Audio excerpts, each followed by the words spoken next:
Ang pagkakaroon ng masaya at buong pamilya ay kayamanang maituturing ng bawat isa. Ang halaga nito ay hindi kayang tumbasan ng pera at iba pang klase ng karangyaan maibibigay ng mundo o ng ibang tao. Ikaw kabarangay, ano ang gagawin mo upang mapanatiling buo at masaya ang pamilya mo? Dear Papa Dudut, isang pagbati po sa inyong lahat na nakikinig ng Barangay Love Stories. Itago niyo na lamang po ako sa pangalang Danilo or Danny for short mula po sa Batangas City. 37 anyos na sa kasalukuyan, may asawa at 8 anak. Bali 4 lamang po talaga ang anak ko sa asawa kong si Yoli dahil may 4 na anak na siya bago ko mapangasawa. Matanda siya ng 3 taon sa akin pero hindi naging hadlang yon sa pagmamahalan naming dalawa. Bunso po ako sa 5 magkakapatid. Ako at ang panganay naming si Ate Susan ay sa isang barangay lamang nakatira. Kagaya ko ay meron na rin siyang sariling pamilya, Papa Dudut. Ang pangalawa naman po sa amin ay patay na. Ang pangatlo at pang-4 ay parehong nasa probinsya dahil doon ang mga ito kapwa nakatagpo ng mga naging asawa nila. Ulilang lubos na rin kami at si Ate Susan na ang tumatayong magulang para sa aming magkakapatid, Papa Dudut. Ang asawa kong si Yoli ay biyuda ng namatay kong kuya. TB ang kinamatay nito. Bukod sa hindi naagapan ay mas lalo pang lumala dahil hindi ito nagpaawat sa kanyang bisyo. Naging masyadong matigas ang ulo.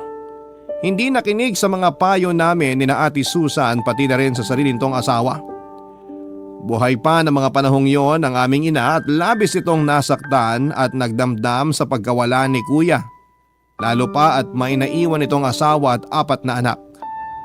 26 anyos pa lamang noon si Yoli, 28 si kuya at ako naman ay 23. Hindi raw talaga naging magnobyo sina Yoli at ang kuya ko. Nagkakilala lamang sila noong minsang bumaha ng matindi rito sa lugar namin. 17 anyos pa lamang noon si Yoli at si kuya naman ay 19. Hindi nagdalawang isip noon ng kuya ko na tulungan si Yoli. Binuhat niya ito hanggang sa makatawid sila sa kabilang ibayo, malapit sa palengke. Hindi narintanan ni kuya ang halos hanggang bewang at rumaragas ang baha pati na rin ang napakalakas na ulan. Kaya naman labis ang naging pasasalamat noon ni Yoli. Magkasama silang nagpalipas ng gabi sa palengke kasama ang iba pang mga kalugar naming lumikas at hinintay na humupa ang baha. Nang malaman ng isa sa mga tiyuhin ni Yoli ang nangyari ay kaagad na kinausap ang kuya ko at sinabihang kailangan itong pakasalan si Yoli sa lalong madaling panahon. Pero dahil parehas pa silang menor de edad ng mga panahon na yon, nagpa siyang buong pamilya ni Yoli na pagsamahin na lamang muna ang dalawa kahit na wala pang basbas ng simbahan. Bagamat wala namang dapat na panagutan si kuya lalo at hindi naman sila nagkaroon ng relasyon, ay wala na itong nagawa pa. Masyadong mahigpit ang pamilya ni Yoli at sinunod pa rin ang makalumang tradisyon pagdating sa pag-aasawa. Dahil daw nahawakan na ni kuya ang katawan ng dalaga nila ay kinakailangang magpakasal na ang dalawa. At makalipas nga ang 1 taon, 1 linggo lang halos matapos magdebo si Yoli ay kinasal na sila ng kuya ko. Wala naman daw pagsisisi si Yoli sa kabila ng maagang pag-aasawa dahil bukod sa magandang lalaki si kuya ay mabait din at napakasipag. Naging maayos ang pagsasama nilang dalawa hanggang sa nabiyayaan sila ng 4 na anak. Pero hindi raw akalain ni Yoli na kung gaano siya kaagang nakapag-asawa ay ganon din siya kaagang mabubiyuda, Papa Dudut.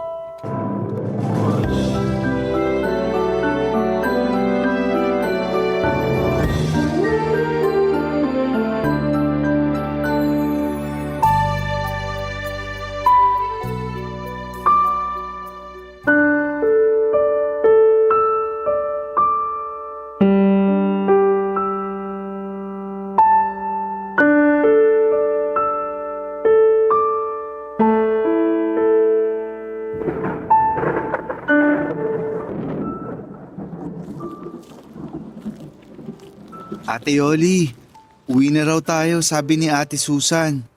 Baka abutan pa tayo rito ng malakas na ulan. Kanina pa nagsialisan yung mga jeep na inarkila natin. Yung ibang mga kasabay natin sa sasakyan papunta rito.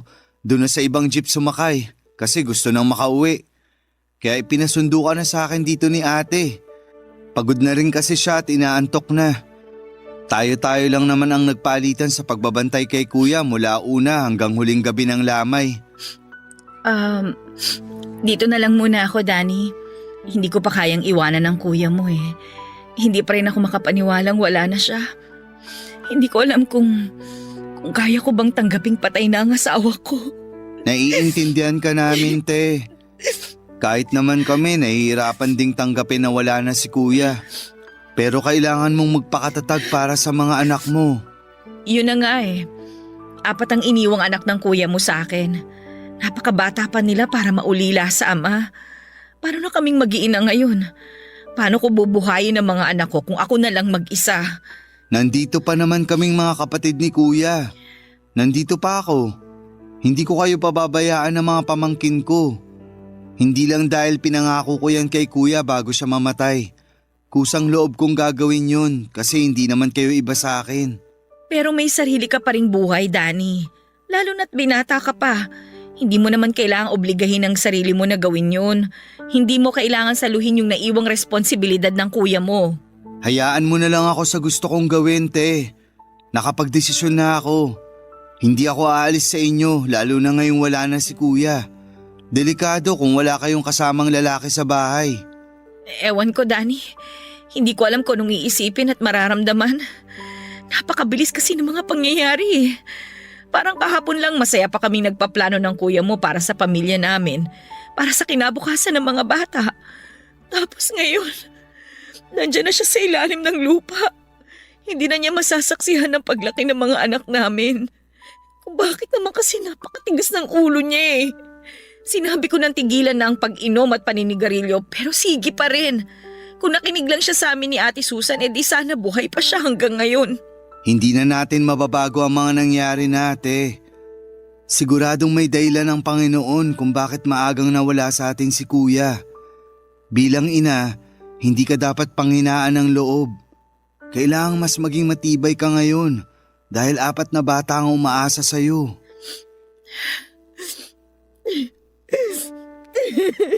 Tama na yan, te. Tumahan ka na. Baka pag makita kang ganyan ng mga anak mo sa jeep mamaya, mag-iyakan din yung mga yun. Lalo na yung bunso mo. Magiging maayos din ang lahat. At gaya ng sinabi ko kanina, nandito lang ako. Hindi ko kayo pababayaan ng mga pamangkin ko. Maraming salamat, Danny. Sa totoo lang, napakalaking tulong mo sa amin lalo na sa mga bata. Hindi ko tuloy alam kung paano ako makakabawi sa'yo. Ano ka ba, te? Huwag mo nang isipin yun. Sino pa ba magtutulungan lalo na sa oras ng kagipitan kundi tayong pamilya rin naman, di ba? Tara na. Kanina pa sila naghihintay sa atin. Teka, magpaalam pala muna tayo kay kuya. Kuya, aalis na kami ha. Dadalaw na lang kami ulit. Huwag kang mag-alala. Ako na ang bahala kay Ate Yoli at sa mga bata. Mahal, maiwan ka na muna namin dito ha. Okay lang kahit gabi-gabi mo akong dalawin. Hindi ako matatakot. Sige mahal, alis na kami ha. Babalik din ako kagad sa isang araw.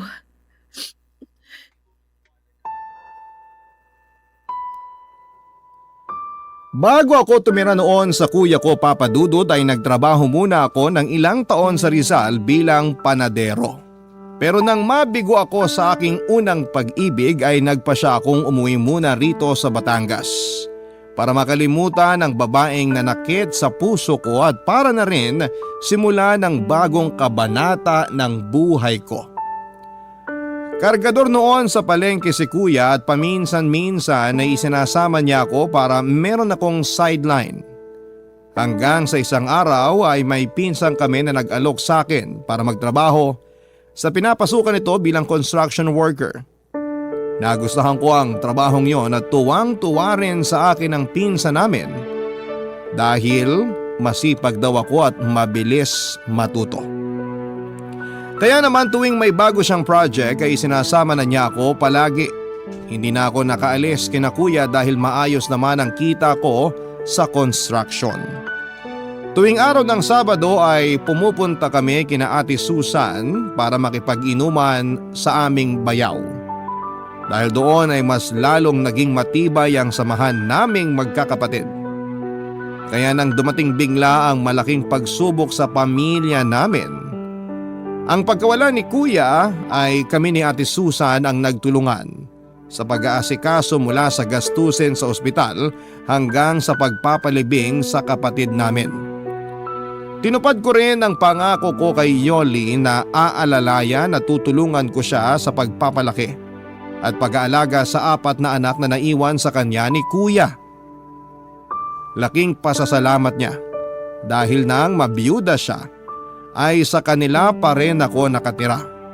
Nakatulong ang pananatili ko kina Ate Yoli para mabilis niyang matanggap ang pagkawala ni Kuya. Para raw siyang nagkaroon ng bagong kapatid sa katauhan ko. Sinikap ko namang maayos na magampanan ang obligasyon ko bilang pangalawang ama ng aking mga pamangkin. Hindi maiiwasang pagtsismisan kami ng mga tao lalo na ng aming mga kapitbahay dahil kahit pa halos tunay na magkapatid na ang turingan namin noon ni Yoli, lalaki pa rin ako at biyuda naman ang hipag ko. Nilagyan nila ng mali siya ang pagiging malapit namin sa isa't isa. Nagpasya kaming huwag na lamang pansinin ang mga naririnig naming bulong-bulungan sa paligid at ang makahulugang mga tinginan ng mga tao tuwing magkikita kami na naglalakad sa may kalsada. Pero hindi ko rin naman sila masisisi dahil kung titignan ay para talaga kaming mag-asawa noon.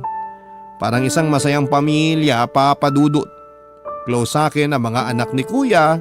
Tuwing umaga ay inihahatid pa ako ni Yoli palabas ng eskinita at kung minsan ay hanggang sa paradahan pa ng tricycle dahil habol ng habol sa akin ang bunso nila ni Kuya. Hanggang isang araw ng Sabado ay napilit ako ng pinsang kong sumama sa bahay ng isa naming katrabaho.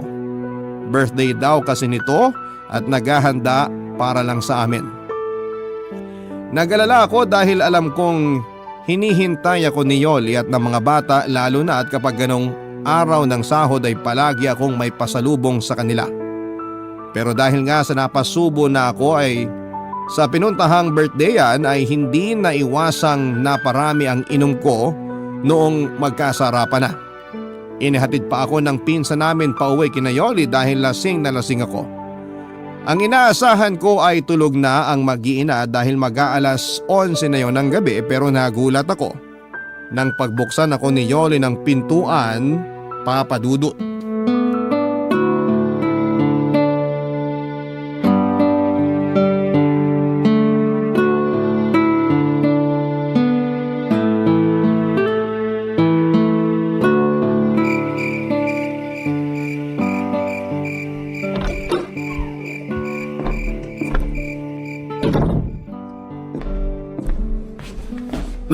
Bakit gising ka pa, Ate Yoli? Gabing-gabi na. Oo nga gabing-gabi na pero kauuwi mo lang. Hinihintay kita kaya gising pa ako. Naku, pasensya na kayo. Wala akong nabiling pasalubong ngayon. Yung mga bata, kamusta? Napuyat kaya hintay sa'yo yung mga bata lalo na si Bunso. Dati naman palagi ka maaga kahit Sabado. Saan ka ba galing? Nag-alala tuloy ako sa'yo kasi ngayon ka lang umuwi ng ganitong oras. Talaga? Nag-alala ka sa akin? Oo nga, nag-alala ako kasi akala ko kung napano ka na. Teka, hindi mo pa sinasagot yung tanong ko kung saan ka nang galing ah. Mukhang lasing na lasing ka. May hindi ka ba sinasabi sa akin? May problema ba? Naku, wala namang problema. May nag-birthday lang kaming katrabaho kaya ayun, napilit nila akong sumama at uminom. Hindi na tuloy ako nakabili ng pasalubong para sa inyo. Naku, wag mo nang isipin yung pasalubong. Ang mahalaga, nandito ka na at ligtas ka na nakauwi. Ano, kakain ka pa ba? Tinirang kita ng ulam, bopis na manok, yung paborito mo, maanghang. Wow, talaga? Sayang. Ang sarap sana ng bopis, kaya lang busog na ako, te. Maraming handa sa pinuntahan namin. Bumaha rin ng alak kaya nalasing talaga ako. Sa pulutan pa nga lang busog na ako. Lalo na sa inihaw na liempo at sabaw ng goto. Ganun ba? E di ililigpit ko na itong mga pagkain. Bukas mo na lang kainin, hindi naman ito mapapanis. Salamat sa paghintay na makauwi ako, Ate Yoli, ha. Salamat din sa bopis. Kahit bukas ko pa matitikman. Alam na alam mo talaga paborito ko. Wala yon. Napakalit na bagay kumpara sa lahat ng tulong at sinakripisyo mo para sa aming mag-iina. O siya, bago pa tayo magkaiyakan dito aakit na ako. Kanina pa ako inaantok. Nilabanan ko lang kasi walang magbubukas ng pinto pagdating mo. Magpalit ka muna ng damit mo bago ka matulog, ha? Sandali lang, Ate Yoli. O bakit? Nasusuka ka ba? Oy naku, yan ang problema kapag nasobrahan kayong magkapatid sa pag-inom. Sukahin kayo Hindi naman kita pinagbabawalang uminom, lalo na't binata ka. Pero sana sa susunod, huwag ka na magpapakalasing. Oo, nasusuka ako pero hindi dahil sa alak. Nasusuka ako sa pagmumukha ng kumpare nyo ni Kuya.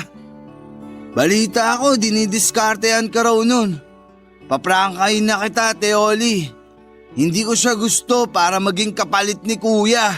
Ano bang pinagsasasabi mo? Huwag mong sabihin niya ng dahilan kung bakit ka naglasing. Hindi yun ang dahilan. Bigla ko lang naalala ngayon yung tungkol doon, kaya nabanggit ko sa'yo. Kung gusto mo mag-asawa ulit, andito naman ako, ate. Bakit lalayo ka pa? Ako na lang. Mahal na mahal ko kayo ng mga bata. Hindi ko kayo pababayaan. Oh! Danny, ayos ka lang ba? Ano nangyari sa'yo? Bakit bigla ka natumba? Tumigil ka na nga sa pag-iyak mo dyan. Ay, halika na. Aalalayan kita para makahiga ka na. Ano, kaya mo bang tumayo? Ha?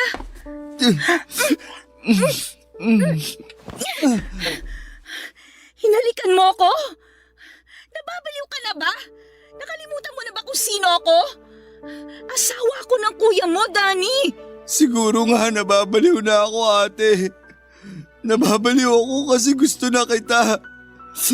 At gusto kitang maging asawa. Hindi ko alam kung kailan nagsimula ang nararamdaman ko para sa'yo. Kaya nung malaman ko na dinidiskartehan ka ng kumpare nyo, sobrang nagselos ako. Sa tingin ko hindi lang kita gusto. Mahal na yata kita. Ano pag sinasabi mo? Mali ang nararamdaman mo, ano ka ba? Kapatid lang ang tingin ko sa'yo. At saka, bakit ka ba umaarte ng ganyan sa akin? May girlfriend ka. Handa akong iwanan siya para piliin kayo ng mga pamangkin ko. Papadudot dahil sa bugso ng damdamin at dala na rin marahil ng labis na kalasingan, ay muli kong niyakap at hinalikan ang hipag ko, Papadudot. At sa pagkakataong yon ay hindi na siya tumanggi pa o nanlaban. Noong ko napagtantong pareho pala kami ng nararamdaman ni Yoli. Nang gabing yon ay inamin niyang nahuhulog na rin ang loob niya sa akin. Kagaya ko ay nagpipigil lang din pala siya ng damdamin dahil masyadong komplikado ang lahat. May girlfriend ako na umaasang pakakasalan ko at halos ilang buwan lamang ang nakalilipas mula nang mamatay ang kuya ko. Tiyak na pagpapiestahan kami lalo ng mga tsismosa naming kapitbahay. Inaalala rin namin noon ni Yoli ang magiging reaksyon ng aming mga pamilya, lalong-lalo na mga bata at si Ate Susan. Nag-usap kami ng masinsinan ni Yoli at inabot yon ng magdamag. Kahit na hindi ako nagkape ay nahimasmasan kagad ako nang malamang kong mahal niya rin pala ako. Talagang sobrang saya ko ng mga sandaling yon at pansamantala kong nakalimutan lahat ng alalahanin, pati na rin ang mga posibleng maging hadlang sa pag-iibigan naming dalawa. Walang ibang mahalaga para sa akin kundi kami lamang dalawa, Papa Dudut. Kaming dalawa lamang ni Yoli at ang nararamdaman namin para sa isa't isa. Barangay Love Stories. Barangay Love Stories. Nagkasundo kami ni Yoli na ilihim na lamang muna ang namamagitan sa amin, Papa Dudut. Bata pa noon ang mga pamangkin ko kaya walang nakahalata sa mga ito na may nagbago sa relasyon namin ng nanay nila. Kapag wala ang mga bata ay sinasamantala namin ni Yoli ang pagkakataon para pagbigyan ang init ng aming mga katawan. Kapwa naming alam na hindi pa dapat kami umabot sa ganong antas dahil wala pang isang taon mula nang mabiyuda siya pero hindi namin kinaya pang pigilan ang aming mga sarili.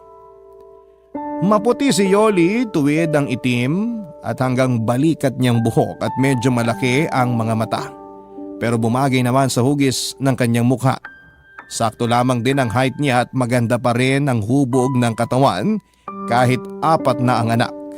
Kaya hindi nakapagtatakang marami ang umaaligid noon sa kanya nang mamatay si kuya. At isa nga ako sa mga nahumaling sa alindog ng hipag ko. Aminado akong mas gwapo sa akin ang kuya ko lalo at pinaglihiraw ito ni inay kay Santo Niño. Pero nabihag din naman si Yoli ng pagiging chinito ko.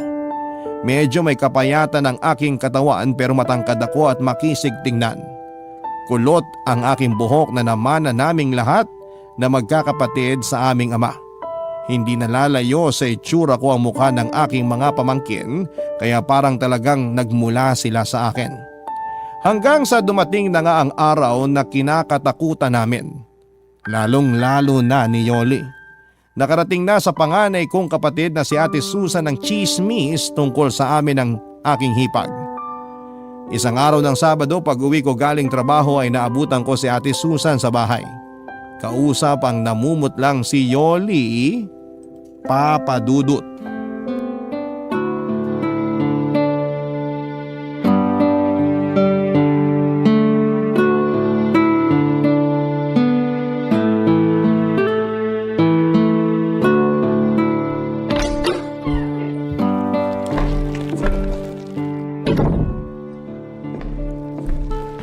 Nandito na ako.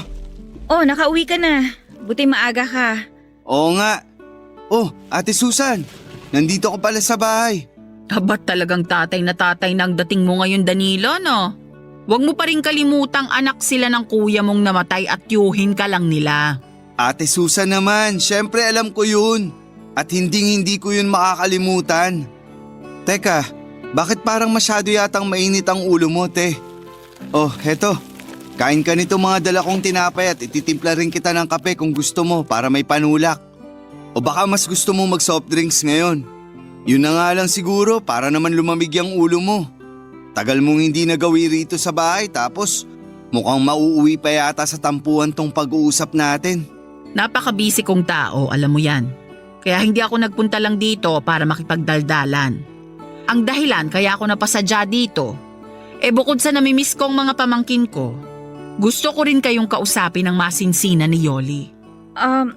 Tungkol naman saan, ate? Hindi na ako magpapaligoy-ligoy pa. May mga naririnig akong usap-usapan sa labas na may relasyon daw kayong dalawa. Totoo ba? Ate, para ka namang pinanganak kahapon. Ganyan naman talaga ang sistema rito sa atin. Hindi ka pa nasanay. Kung ano-anong chismis ang ikinakalat dito sa lugar ng mga taong walang magawa sa buhay. Siguraduhin mo lang na nagsasabi ka ng totoo. Dahil hindi ako nakikipagbiruan sa inyo. Muntik pa ako mapaaway sa palengke nung isang araw dahil pinagtatanggol ko kayo. Kaya wag niyo akong pinaglululokong dalawa, ha? Ikaw, Yoli. Hindi mo pa sinasagot ang tanong ko kanina bago dumating tong si Danilo. Totoo bang may namamagitan sa inyong dalawa? Ha? Ate Susan? Sinagot ko na ang tanong mo, ate. Hindi totoo ang mga narinig mong chismis. Huwag mong sabihing mas naniniwala ka sa kanila kaysa sa akin na kapatid mo. Huwag mo akong pinagtataasan ng boses, ha? Tsaka manahimik ka. Si Yoli ang tinatanong ko. Ano, Yoli? Magtapat ka sa aking babae ka? Ano? Totoo ba? Pumatol ka nga ba sa kapatid ng asawa mo? Ate Susan, hindi po namin sinasadya ni Danny. Ate Susan! Sinabing malahimik ka! Kung ganun, totoo pala talaga. Nung minsan pumasyal sa bahay yung panganay mo at sinabing inintrega raw ni Danilo yung buong sahod niya, nagduda na ako. Pero hindi ko kayo kaagad hinusgahan. Hindi ko kayo pinangunahan. Kasi alam kong parang tunay na magkapatid na ang turingan ninyo. Pero ano to? Hindi na ba kayo nahiya? Wala pang isang taong patay yung kapatid ko. Talaga bang hindi na makapaghintay ang mga kakatihan ninyo? Kaya pinakamot nyo na sa isa't isa? Ate, tama na! Naririnig ka ng mga bata, pati na ng mga kapitbahay. Wala akong pakialam! Bakit? Nahiya ba kayo sa mga pinaggagawa ninyo? Nahiya ba kayo sa mga bata? Sa akin? Sa kuya mo? Nakakadiri kayo? Isang malaking kahihiyan tong ginawa ninyo! Nagmamahalan po kami ni Danny, Ate Susan. Lintik na pagmamahal yan! Ano? Pahamakin ang lahat, masunod lang ang kakatihan? Kahit ano pang sabihin mo o sabihin ng ibang tao, mahal ko si Yoli, ate. At ipaglalaban ko siya, ano man ang mangyari. Umalis si Ate Susan na masama ang loob sa amin noon, Papa Dudut. Halos ilang buwan din kami nitong hindi pinansin at kinausap. Pero nagpasalamat pa rin kami dahil hindi naman idinamay ni ate ang mga bata sa galit niya sa amin. Malaya pa rin nakakapunta sa bahay ni Ate Susan ang mga pamangkin ko. Tinutuo ko ang sinabi ko kay Yoli na iiwan ko ang girlfriend ko nung mga panahong yon dahil mas pinili ko silang mag-iina. Tinanggap ko na lamang ang galit ng ex ko pati na rin ang pamilya nito. Hindi pa rin nawala ang usap-usapan tungkol sa amin ni Yoli at sa halip ay mas lalo pa yung lumala. Maraming napataas ang kilay nang magpasya na kaming aminin sa lahat ang aming relasyon. Ang iba nga ay diring-diri pa na akala mo'y kung sinong banal at malinis ang mga pagkatao. Pero hindi kami nagpaapekto sa kanila lalo't kami naman ni Yoli ang magsasama. Katwiran naming dalawa ay wala naman silang ambag sa mga buhay namin at isa pa, totoong nagmamahalan kaming dalawa. Nang isilang ni Yoli ang panganay namin ay noon lamang ulit kami kinausap ni Ate Susan. Nabawasan ang bigat sa dibdib na aking nararamdaman noong magkaayos kaming magkapatid. Kalaunan ay natanggap na rin ng mga pamilya namin ni Yoli ang aming relasyon. Naging maayos at masaya ang unang taon ng aming pagsasama. Naging napakasaya ko sa piling niya at Papa Dudut, Papa na po ang tawag sa akin ng mga pamangkin ko. Mabilis na lumipas ang mga taon hanggang sa naging 4 na ang anak namin ni Yoli.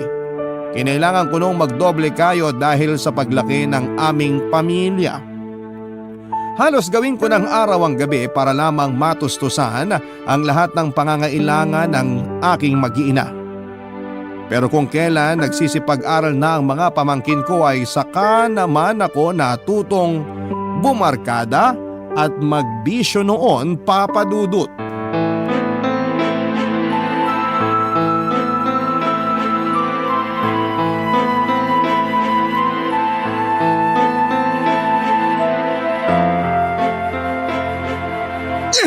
Ano ba, Danny?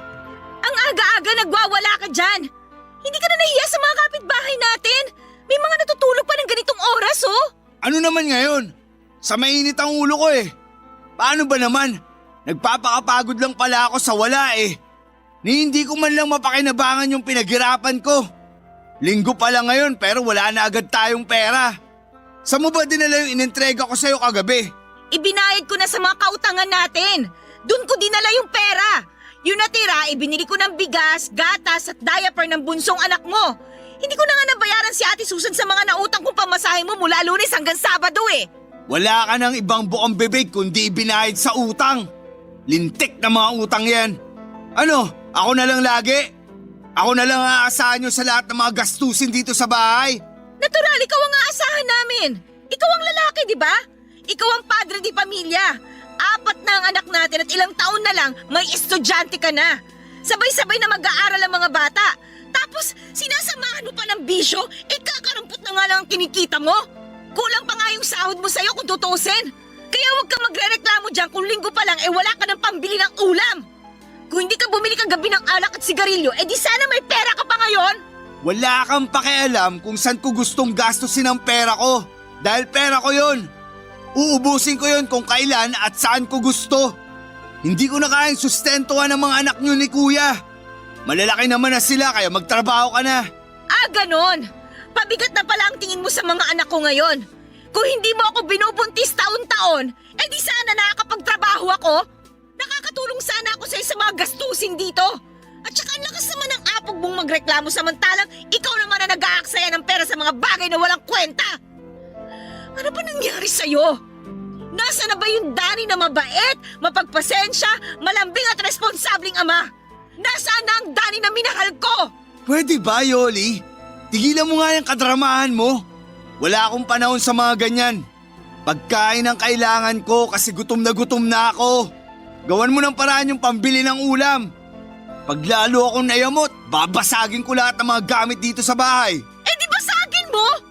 Diyan ka naman magaling sa pagbabasag, sa pagwawala. Sige, magbasag tayo, Danny. Tutulungan kita para maubos lahat ang gamit natin na ipinundar natin. Akala mo ba, ikaw lang ang nahihirapan? Sawang-sawa na rin ako sa ganitong buhay. Pagod na akong intindihin ka. Kaya mas mabuti pang sabayan na lang kita sa pagwawala mo. Itong pinggan, babasagin ko sa harap mo. Hinahamon mo ba akong babae ka? Sige, basagin na natin lahat ng mga plato. Pati itong bahay, wawasakin ko. Ulam lang ang hinihingi ko sa'yo pero lalo mong pinaiinit ang ulo ko. Lalo mong inubos na titirang pasensya ko.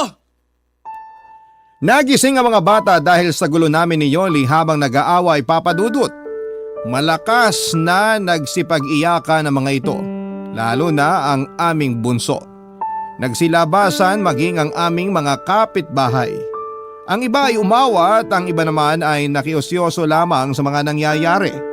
Marahil ay nagulat ang mga ito dahil yon ang kauna-unahang pagkakataong nag-away kami ni Yoli at sa sobrang galit ko ay napagbuhatan ko rin siya ng kamay papadudot. Hindi ko alam kung paano nakarating sa pinsang kong kasama ko sa trabaho ang tungkol sa nangyaring gulo. Basta bigla na lamang itong dumating at hinila ako palabas ng bahay.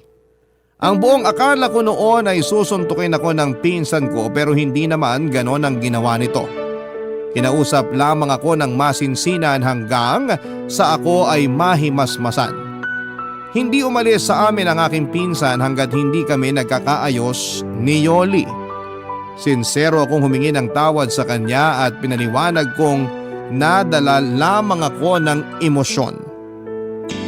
Nangako rin ako kay Yoli na hindi na mauulit ang mga nangyari.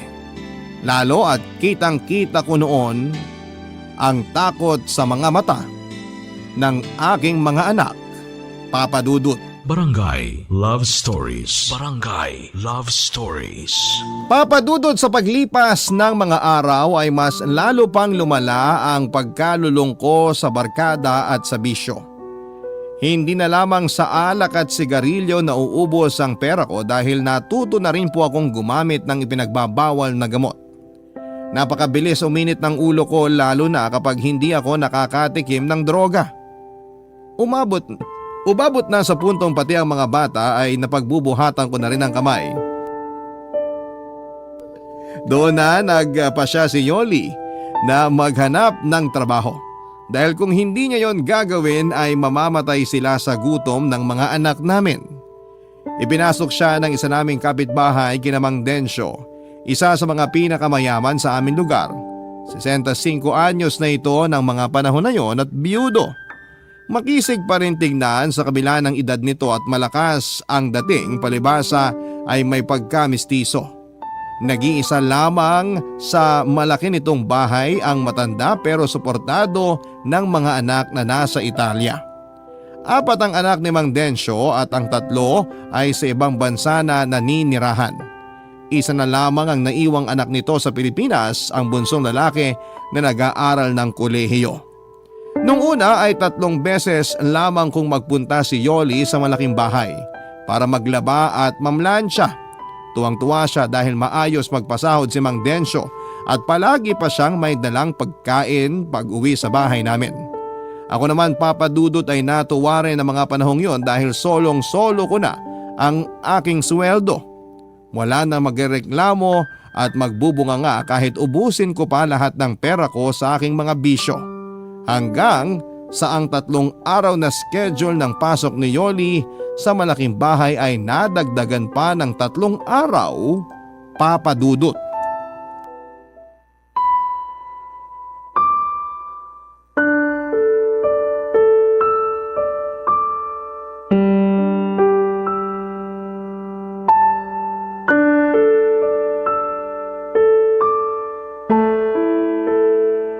Oh, ayan ka na naman, Yoli. Hindi ba't napag-usapan na natin to?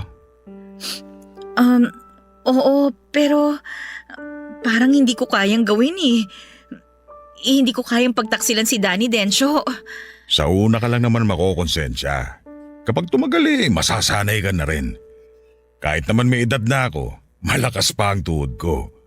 Maniwala ka, Yoli. Kayang-kaya pa kitang paligayahin. Baka nga ako pa ang kauna-una ang makapagdala sa'yo sa tinatawag na ikapitong langit. Pero Densyo, mahal ko si Danny. Ano pang mukhang ihaharap ko sa kanya at sa mga anak namin pagkatapos nito? Hindi naman niya malalaman. Walang makakaalam. Sikreto lang nating tong dalawa, syempre. Bakit? Sasabi mo ba sa kanya na may relasyon tayo? Ikukwento mo ba kay Danny ang mga gagawin natin dito sa loob ng motel? Oh, syempre hindi. Bakit ko naman ikukwento yung tungkol sa atin? Hindi pa ako nasisiraan ng ulo para gawin yun, ano? Yun naman pala Eh di wala nang dapat problemahin pa.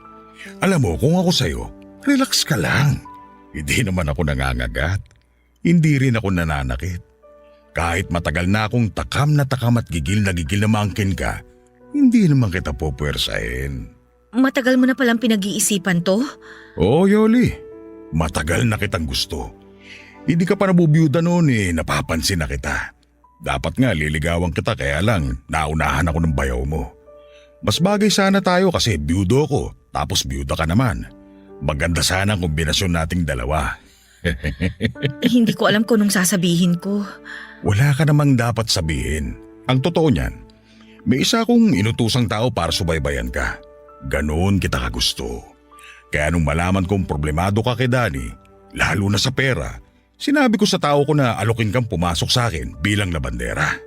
Kung ganun, pinlano mo lahat ito, Densyo? Oo, at wala akong pinagsisisihan sa mga ginawa ko. Dahil bukod sa natutulungan kita, palagi pa kita nakikita at nakakasama sa bahay. Parang asawa na rin ang tingin ko sa'yo. Ikaw kasi ang nag-aasikaso ng lahat sa bahay at ng mga pangangailangan ko. Totoo ba talaga ang mga sinabi mo, Densyo? Oo, Yoli. Totoo lahat ng mga sinabi ko. Kung pwede nga lang kitang pilitin na sumama na lang sa akin. Ang laki ng bahay ko at mag-isa lang ako ron. Pwede kang tumira sa akin kahit isama mo pa ang mga anak mo. Kapag nakapagtapos na ng kolehiyo ang bunso ko, lilipad na siya pa Italia. Napetisyon na siya ng mga kapatid niya ron. May iwan na talaga ako mag-isa sa bahay. Malungkot mag-isa. Hindi pwede. Hindi ko iiwan si Danny para tumira sa bahay mo kahit gaano pa yung kalaki. Kahit gaano ka pa kayaman. Alam ko naman yun. Kaya nga kontento na ako na nakikita kita araw-araw. Mabuti na lang talaga at pumayag ka magtrabaho sa bahay ng 6 na araw sa loob ng 1 linggo. Alam mo ba, lagi kong pinagpapantasya na may nangyayari sa ating dalawa sa kama ng guest room ko. Madalas tuwing naghahanda ka ng pagkain sa kusina, doon tayo sa may lababo. O kaya sa sopa, sa lahat ng sulok ng bahay. Iniisip ko itsura mo habang pinaliligaya kita at pinaliligaya mo ko. Densyo! Pero dahil ginagalang kita, ay nagpigil ako. Matinding pagpipigil sa sarili ang ginawa ko. Alam mo ba yon? Kaya nang pumayag ka mag-motel tayo ngayon, halos mapatalon ako sa sobrang kaligayahan. Sa wakas, mapapasaking ka na rin. Matutupad na ngayon ang lahat ng mga pantasya ko noon. Ang bango mo talaga. At ang sexy mo rin sa suot mo ngayon. Lalo ko nang gigigil sa'yo. Sandali lang, Densyo. Tumatakbo ang oras. Sayang naman kung mauubos lang sa kwentuhan natin, di ba? Pwede naman nating ituloy yung pag-uusap natin mamaya pagkatapos nating paligayahin ang isa't isa. Alam mo ba na pinagandaan ko talaga ang araw na to sa sobrang kasabikan ko? Anong ibig mong sabihin? Meron akong ininom kanina sa bahay. Alam mo na, pampatibay ng resistensya. Pampalakas ng tuhod. Alam ko kasing mapapalaban ako ng matindi ngayon. Kaya dapat hindi ako mapahiya sa'yo. Ay naku, ano naman yung ininom mo? Baka kumapano ka niyan. Sana nagbalot ka na lang. Pampalakas din naman yun ng tuhod eh. Mas mabisa sa balot yung ininom ko. Kaya ihanda mo ng sarili mo, Yoli. Tiniti ako sa yung hindi mo malilimutan ang gabing to. Sandali, lalakasan ko lang yung aircon para mas malamig. Relax ka lang muna dyan, ha?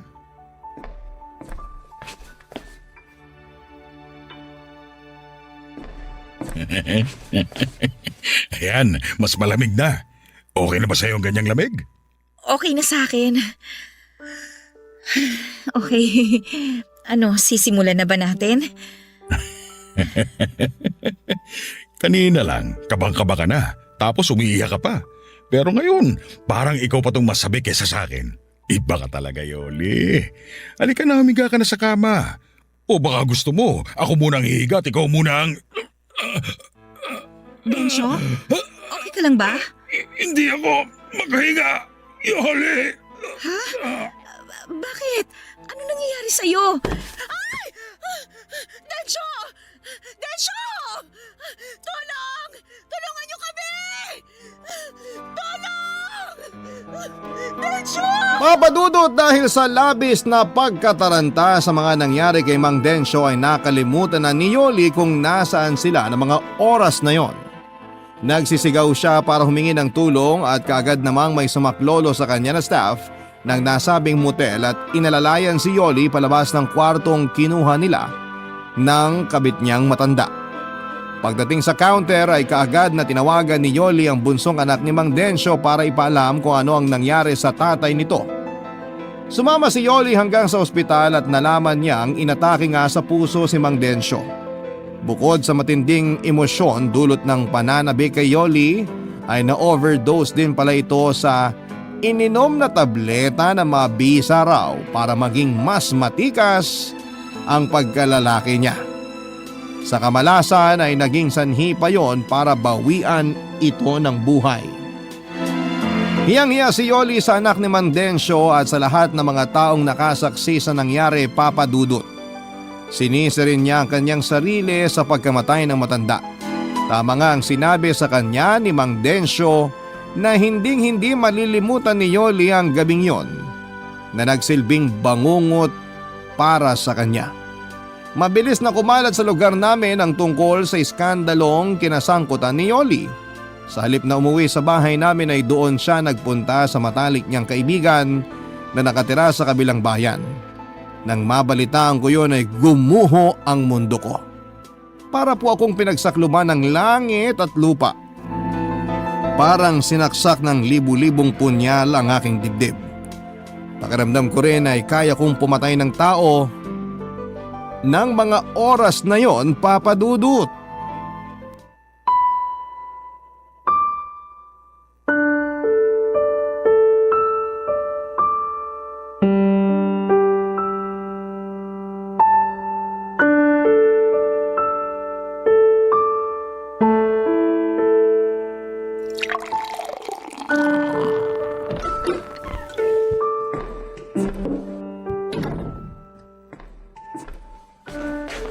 Magaling! Napakagaling! Wala na nga kayong malamon. Nagagawa mo pang lumaklak ng alak, Danilo. Tinamaan ka talaga ng lintik, ano? Naku! Andito na naman pala ang ate kong bungangera at pakialamera. Ano? Masaya ka na ngayon? Wala na si Yoli. Hindi na umuwi rito mula nung matigok sa motel yung kabit niyang matanda. Sira na ang pamilya namin. Masaya ka na ba, ha, Ate Susan? Masaya na ba kayo? At ano naman ang dapat kong ikasaya sa nangyari, Aber? Hoy, ang kapal naman ang mukha mong pagsalitaan ako ng ganyan. Eh bakit? Nasasaktan ka? Kasi totoo. Kung di ko pa alam, ayaw nyo naman talaga sa relasyon namin ni Yoli. Nagkukunwari lang kayong tanggap nyo na kami pero ang totoo, hinihintay nyo lang na magkasira kami at tuluyan ng maghiwalay. Hoy Danilo! Dahan-dahan ka sa pananalita mo ha? Oo, totoong ayaw ko sa relasyon ninyo ni Yoli noon. At nasasaktan ako sa nakikita kong sitwasyon mo ngayon. Ate, hindi ako makapaniwala. Nagawa kong iputan ni Yoli sa ulo. Naging tapat ako sa kanya. Iniwan ko yung dating girlfriend ko para piliin siya at ang mga pamangkin ko. Ang sakit eh. Para akong mamamatay sa sakit. Ay naku Danilo! Tumahang ka na! Ano ba kasi itong pinasok mo? Alam ko namang napakalaki ng pagkukulang ko sa mag-iina ko, ate. Napabayaan ko sila na mapabarkada ako at natutong magbisyo. Pero sapat na dahilan ba yun para lukuhin ako at pagtakasilan ni Yoli? Para sumama siya sa matandang amo niya at magbiglang liko? Hindi kita masasagot dyan. Wala ako sa posisyon ni Yoli. Kaya hindi ko rin siya pwedeng husgahan. Hindi rin ako perpektong tao. Pero sa tingin ko, kaya niya nagawa yun dahil isa siyang ina. Isang ina na hindi kayang makitang nagugutom ang mga anak niya. Isang ina na handang gawin ang lahat para sa pamilya niya. Kahit kapalit ng pansarili niyang kapakanan. Kaya isinakripisyo ni Yoli ang dangal niya at tiniis ang kahihiyan. Tandaan mo ito, Danilo. May mga pagkakataong inaanay at bumabagsak ang haligi ng tahanan. Pero ang ilaw nito, hindi basta-basta mapupundi. Oo na. Aminado naman ako kasalanan ko kung bakit kinailangang magtrabaho ni Yoli, te. Dahil wala akong kwentang padre de pamilya. Isa akong inutil. Shh! Huwag mong sabihin yan, Danilo. Pareho kayong may pagkakamali ni Yoli. Hindi mo ba naisip na baka pagsubok lang ang lahat ng mga nangyayari sa pagmamahalan ninyo? Miss na miss ko na siya, ate. Miss na miss ko na si Yoli. Hinahanap din siya palagi sa akin ng mga bata, lalo na si Bunso. Pero hindi ko alam kung paano ipaliliwanag sa kanila ang lahat. Hindi ko alam kung nasan si Yoli. At kung paano ko siya makukumbinsing bumalik na rito sa bahay.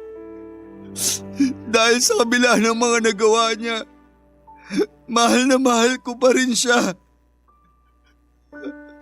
At hindi ko kayang mabuhay nang wala siya, ate. Kailangang mag-usap kayo ng masinsinan ni Yoli. Hayaan mo. Titignan ko kung anong magagawa ko. Ay, sana naman, Danilo. Kapag nahanap ko si Yoli, kapag nakabalik na siya rito, ayusin niyo na ang pagsasama ninyo. Ang pamilya ninyo. Lalo na't nagsisilakihan ng mga pamangkin ko. Magsimula kayong muli. Magbago ka na at bumalik ka na sa dating ikaw, Danilo. Oo, ate. Makakaasa kang susundin ko ang lahat ng mga payo mo. Maraming salamat sa lahat, eh. Salamat dahil kahit naligaw ako ng landas, andyan ka pa rin para damain ako at akahin pabalik sa tamang daan. Kapatid kita, Danilo. Ano man ang mangyari, pamilya tayo. Kaya sana, kapag nagkaayos kayo ni Yoli, ang Panginoon na ang gawin yung sentro ng inyong buhay at pagsasama. Papadudot pagkatapos ng pag-uusap naming yon ni Ate Susan ay saka pa lamang ako natauhan. Pakiramdam ko ay nawala bigla ang aking kalasingan. Iniligpit ko lahat ng kalat sa mesa at nilapitan ng 8 bata na noon ay mahimbing nang natutulog.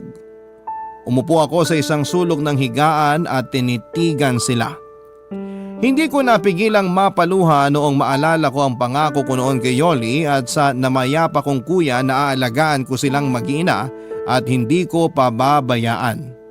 Labis kong pinagsisihan ang lahat ng nagawa kong mga pagkakamali at nangako sa sarili na gagawin ko ang lahat para mabuong muli ang pamilya namin ni Yoli. At sa tulong nga ni Ate Susan pati na ng iba pa naming kamag-anakan ay nahanap ko si Yoli. Nag-usap kami ng masinsinan, Papa Dudut. Umiyak siya habang humihingi ng tawad sa akin dahil sa naging karupukan niya sa tukso. Lumuluha rin ako habang sinasabi sa kanyang pinapatawad ko na siya at sana ay mapatawad na rin niya ako. Nagkaayos kami at nagkaunawaang muli ang aming mga puso. Nagtiwala siya sa pangako kong magbabago na ako at kakalimutan ang mga barkada maging ang lahat ng aking mga bisyo. Noong umuwi ako sa bahay kasama si Yoli ay halos mag-unahan ang mga bata sa pagsalubong sa kanilang ina. Natapos ang tagpong yon sa mahigpit na pagyayakapan naming pamilya habang nag-iiyakan. Ngayon, Papa Dudut, ay kasal na kami ni Yoli at magkatulong sa paghahanap buhay para matustusan ang pag-aaral at iba pang mga pangangailangan ng 8 naming mga anak. Kagaya ng payo sa akin ni Ate Susan ay ginawa naming sentro ng aming buhay ang pagmamahalan at ang Panginoon. Ang 6 na araw na para sa pagtatrabaho ay nakalaan para sa aming hanap buhay at ang linggo naman ay para sa aming pamilya. Kinalimutan na po namin ang mga hindi magandang nangyari sa nakaraan. Sa hirap at ginhawa ay magkasama naming haharapin ang mga pagsubok, Papa Dudut. Maraming salamat po sa pagbabahagi ng aking kwento ng pag-ibig, buhay at pag-asa. More power po sa Barangay Love Stories at sa Barangay LS. Ang inyong forever kapuso at ka-barangay, Danny. Nagustuhan ng iyong napakinggan? Ituloy yan via live stream sa www.gmanetwork.com/radio. Barangay LS 97.1 Forever